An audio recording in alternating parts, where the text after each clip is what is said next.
So, I finished talking to my sister Phoebe, and I heard the garage door open. And I knew it was my parents. So, I hid in the bathroom, and I got out my phone and I tweeted up Miss Hilton, my favorite teacher. And I was hoping she would give me a place to stay because I didn't know where else to go.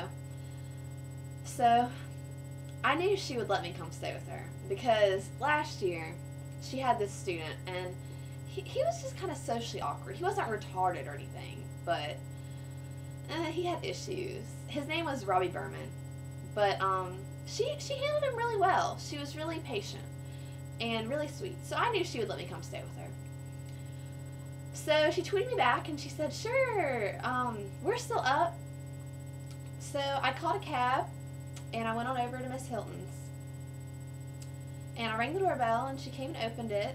And I look in and there's just drinks and trash everywhere. It looks like her and her husband had just been having a rager, like partying hard.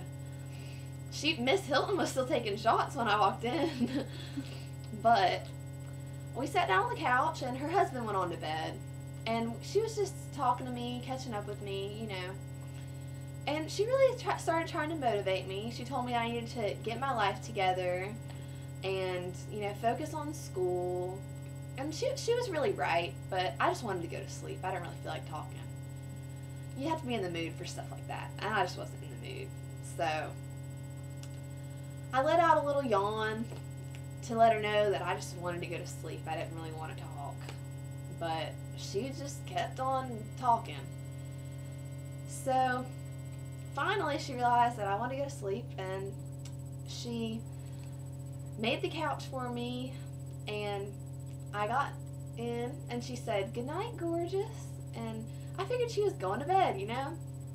So I just laid down and I started to fall asleep, and I was finally drifting off, and the next thing I know, I feel someone stroking me. Like, I thought maybe I had a bug in my hair or something, and I open my eyes and I look up and Miss Hilton's just staring at me. She'd been playing with my hair while I was asleep, and I just jumped up and I just screamed and I said, "Miss Hilton, I gotta go." And the first thing I could think of was that I left my wallet in the cab. So I said, "Miss Hilton, I left my wallet in the cab. I gotta go, but I'll come back."